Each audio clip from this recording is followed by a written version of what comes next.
Gonna mention I know this. I was waiting for it.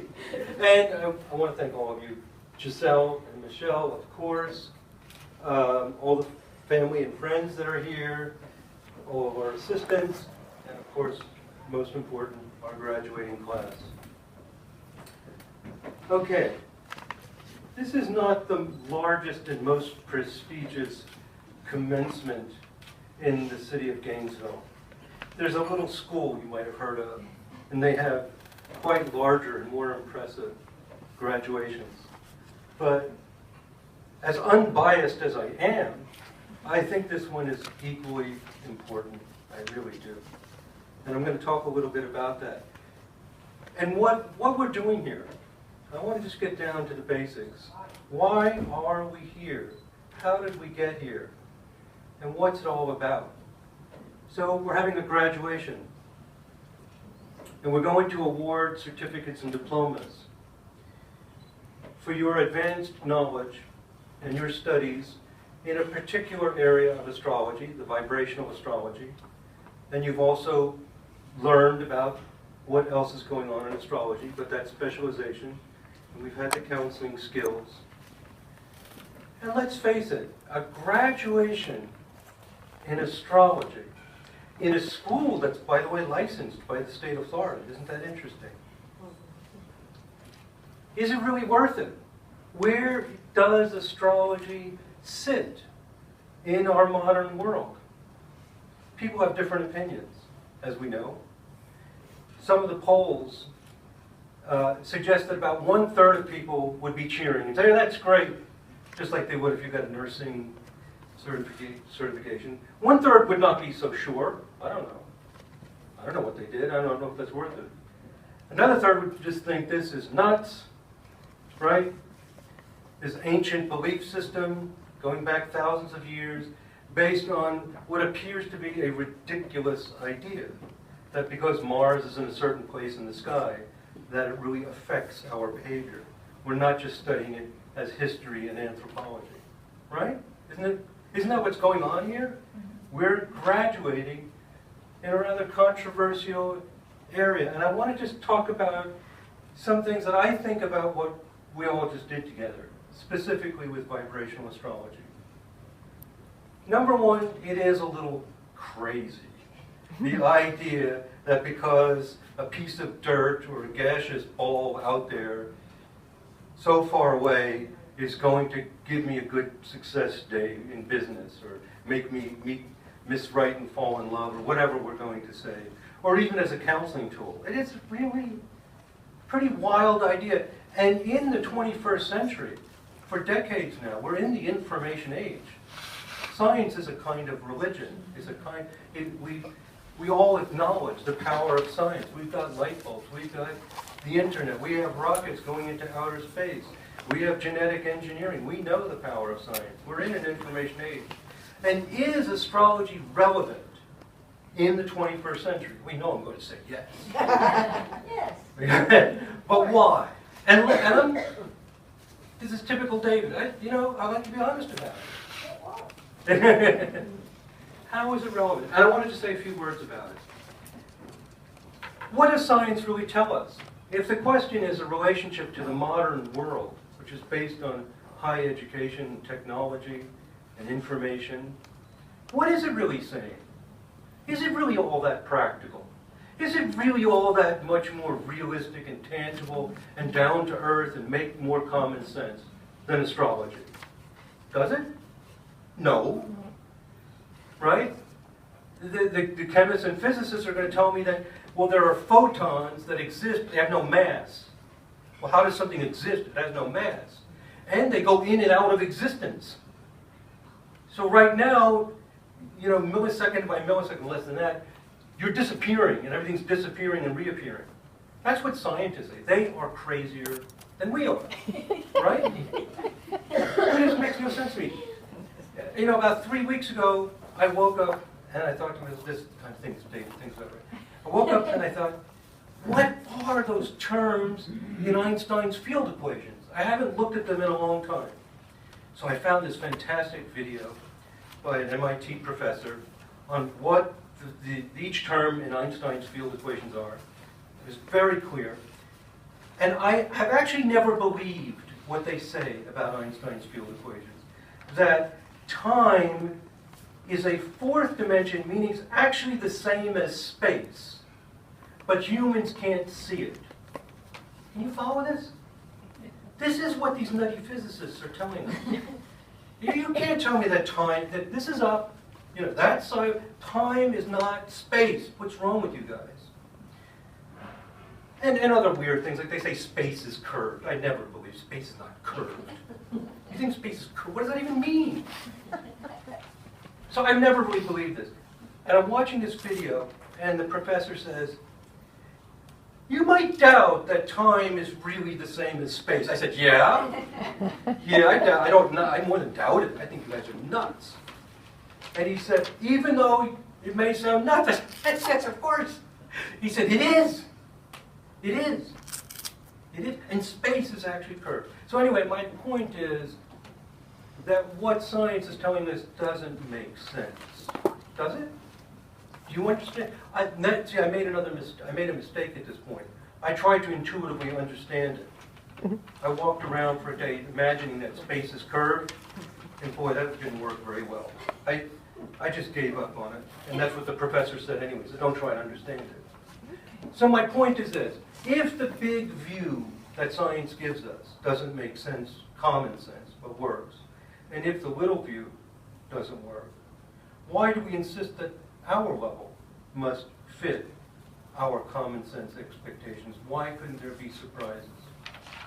And what's very interesting is that the people who've tried to connect the understanding of the little world, quantum theory, with the understanding of the big world, relativity, because they're two different theories, you know, they tried to connect them, and they have two impressive ideas. One is the string theory, which is that everything's vibrating, and everything's actually made of vibrating strings. Sound familiar? Those of us who specialize in vibrational astrology. And the other one that seems to be impressive and is gaining tremendous momentum through several people. One is Nassim Haramein, who's having an explosive effect on physics right now. And his popularity is just booming. The impact is he doesn't quite agree with all these ideas. He says what's really going on is it's all a fractal reality, where everything's repeating from the subatomic level to greater and greater things, all replicating each other. And it's really much more of a, he's explaining what they do by vibrations with fractal reality. Sound familiar? So one thing I want to say is this. In the field of astrology, there's a lot of emphasis on astrology as a way of understanding the soul, the myth, the stories, the psychology, right? This is the heavy, heavy emphasis. We've done something different, and this also, some of you may not know, is the very first time we have had a program specializing in vibrational astrology. You graduates are the first specialists in vibrational astrology to be trained at this level, ever. And thinking along these lines that there's a connection between the information age and what's been taken for granted to be either myth, something related to a kind of divination, or complete nonsense. I think we're doing something very different and very exciting. Does that make sense to all of us? And I know a lot of us speak many languages. I'm not suggesting that our graduates only speak the language of vibrational astrology. But this is a brand new language. And it's now creating huge waves in the last year. And I want to share with you some of the waves that are making. So I think our little group here, with just a handful of people in one little room, I really do think that this is tremendously significant and important. And I think when, you know, if there are past lives, I think it will be exciting if we can come back and look at this life and we'll say, I was a part of that. I was a part of the information age in trying to see that this middle level The human level is also connected to mysterious fractal realities, mysterious vibrational frequencies that were unknown and undiscovered before. I really think that this is a huge occasion. Very huge. As small and as little a tribe as we are, I think this is big. And that people from our beginners to the professionals who entered this program, all joining to experience an adventure to discover that some ancient ideas are modern ideas, and there's an undiscovered realm in the human dimension of experience, not just in the subatomic, not just in the relativity, that somehow through these fractal realities, through these strings, there's vibration and frequency moving through all of us. And we've seen the personal experiences, the consultations, the most recent ones where we looked at kids with ADHD and we saw the patterns repeating over and over again, different studies suggesting that astrology actually really does work. And it's more than myth. I think it's an exciting, incredible, and extraordinary adventure. Do you agree? Yes. Yes. It's really an amazing journey that we are on. I'm going to just say a few more things. I want to share with you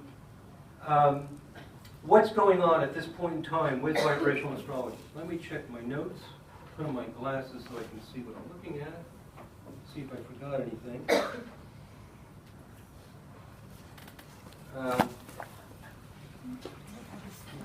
Okay, I want to share with you this.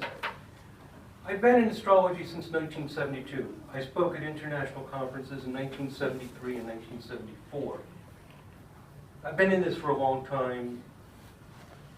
I was friends with Charles Jane, had discussions with Dana Rudyard and Mark Edmund Jones. So I wasn't born yesterday, bragging about how old I was. But I've seen something change in just the last year, a dramatic change. And the dramatic change is that this language of vibrational astrology that I've been playing with since 1972 has caught fire in the last year.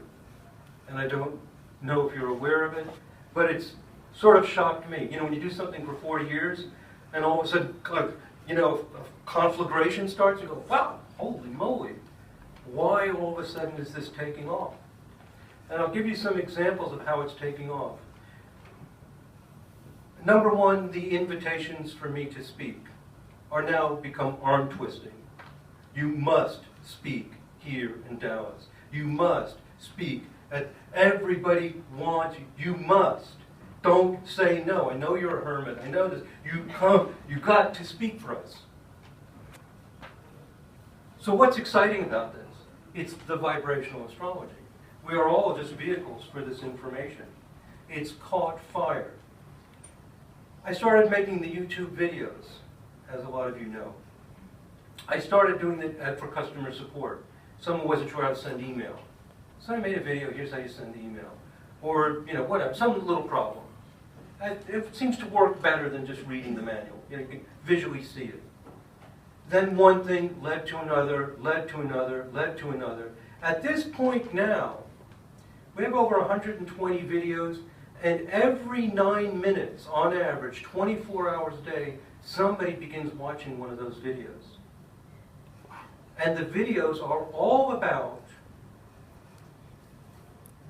a critical approach, a data-based approach, and an evidence-based approach to astrology, which, for all intents and purposes, has barely existed. So rather than saying Aries is pioneering, starts more projects than it can finish, you know, blah, blah, blah, blah, blah, Taurus is stubborn, Gemini talks a lot, Cancer, look at them cross-eyed and they're going to cry, and Leo's just going to parade in front of you. Does anybody ever look at this? So now we're making the videos that show whether it's true or not. These are not debatable things. And the response is absolutely shocking and startling. And you just watch the views and the excitement and the feedback increasing. So the time is right. The time is right for our first experts in vibrational astrology to enter into the world and contribute a new language, a new perception, and a new vision. Is it the only language? No. But I think this is extremely exciting and probably, frankly, a lot more powerful than most of us realize. And I've only begun to realize it really obviously in the last 6 months, as more people all over the world from all walks of life are getting extremely excited, talking about its relationship to what they're teaching at the universities, talking about its relationship from every area. It's caught fire. So I think the time is right for this particular approach to expand. And the last thing I want to share with you is some vibrational astrology. Imagine that. Always the nerd. I can't just talk about general things. Let's do some number crunching. We've got to do some number crunching, and this is not complete. Some specifics. According to vibrational astrology, the way the planets are distributed in the sky forms very intricate, complex patterns, right? Yeah. And these complex and intricate patterns create systems of energy within people, within organizations, etc. So we've moved the language out of the normal parameters into a whole new conceptual framework. And I'm going to share with you why I think, based on vibrational astrology has caught fire. Okay? Here's why I think it's happening.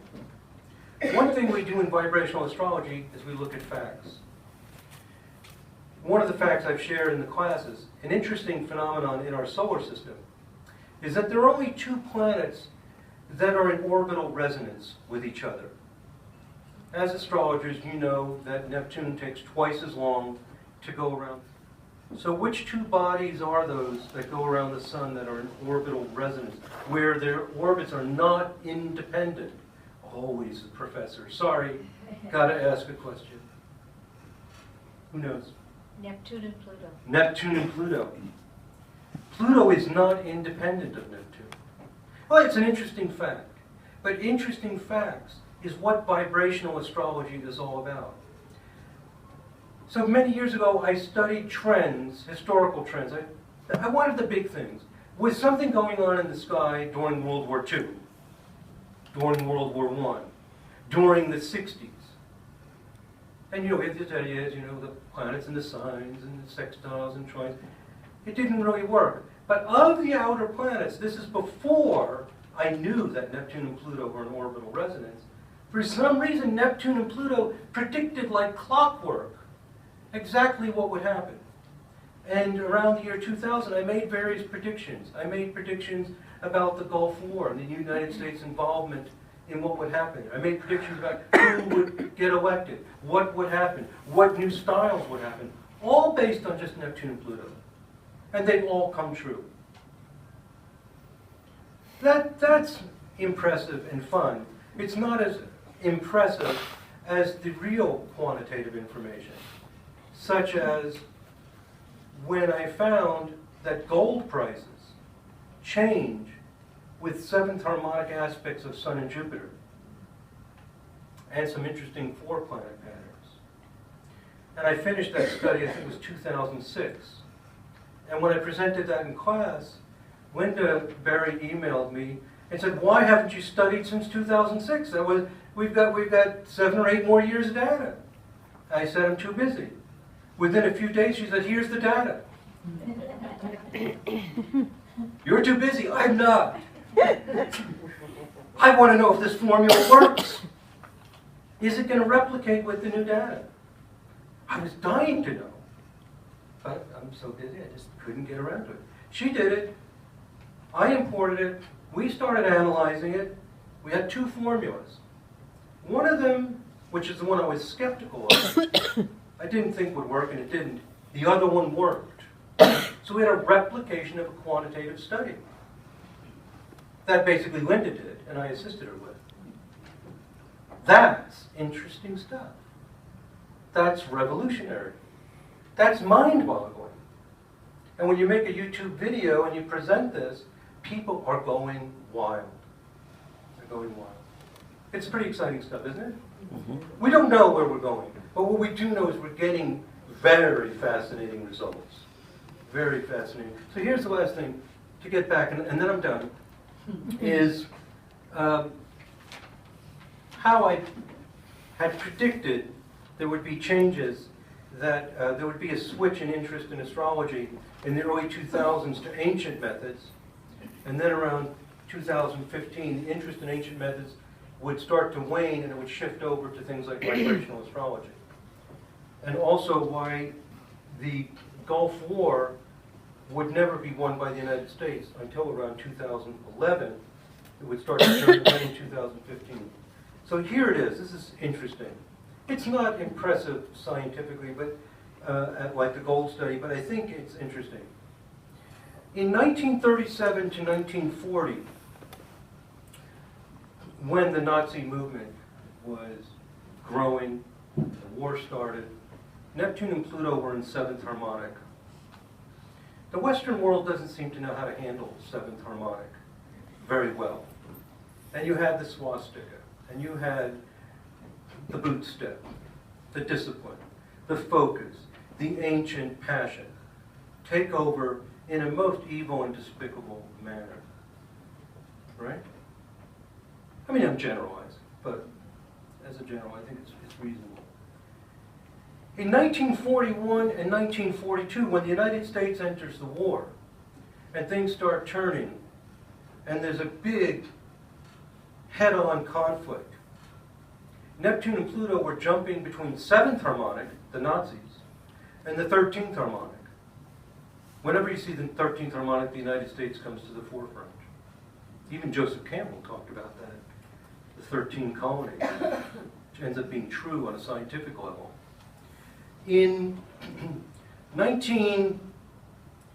By 1943 to 1948, it was all 13th harmonic. The West won. Who was the hero in World War II? U.S. The U.S. We came in to France, etc. Some people call it the greatest generation. And the United States, and we helped rebuild Europe afterwards with the Marshall Plan. The 13, the leaders, the eagle, the flying, soaring power, Neptune and Pluto, we win, we, the United States, and 13 is victorious. Primarily because the Western world doesn't know how to handle 7th harmonic very well. Didn't have to be so bad. So, 1962 to 1973, Neptune and Pluto were in 11th harmonic. So my students know what that means. There's your 60s. Restless. Restless, crazy, rebellion, freedom, burn the bras, do this, take drugs, whatever. 11th harmonic. It's amazing how it fits so perfectly. 2001 to 2010, Neptune and Pluto were back in 7th harmonic. When 9/11 happened, and then in 2003, when George Bush decided to do his, what do you call it, freedom something, I said, if the United States doesn't win in 3 months, and pretty much finishes in 3 months, we'll be there till 2011, and we won't win. There will be lots of dead soldiers, lost hopes and dreams, a lot of destruction, and we will never westernize them or modernize them or convince them of the Western ways of freedom. It won't work. And you can think about how you think. I mean, there was some success. We didn't get invaded again. Who wins when there's 7th harmonic? The ancient cultures will win. We could never beat them unless we just did it as a quick little thing. And then I'm almost done. I know it's getting tedious. But 2011 to 2015, we have the 7th and 13th harmonic, and we have little appearances of light with Arab Spring and so on. And in 2015, this year, with our first graduating class in vibrational astrology, Neptune and Pluto are back in 13th harmonic from this year until 2024. And the energy shifts back to the United States as king, back to the way of freedom. People want to start wearing those Levi jeans those Americans wear. And they want to innovate to the new technology breakthroughs, as there always are. And there will be a shift to things like vibrational astrology. And it's happening like clockwork. So I think we have a bright future ahead of us in this area of astrology, at least till 2024. Now, young guys like Aaron are going to have to be concerned after that. Old dogs like me, I don't know, we're going to have to not worry so much. But I think the tide is moving very, very rapidly to all things that are really innovative, really exciting, and also technological. Happens with 13th harmonic. Okay, so that's what I wanted to share with you. I really think this is a really important point in history. I'm very, very proud of you. If it wasn't for Faye, none of this would be happening. I would be locked away with my computer like a hermit. But she's taken me out, and we finally moved this out into the world. And you are the people who carry this understanding, each and every one of you.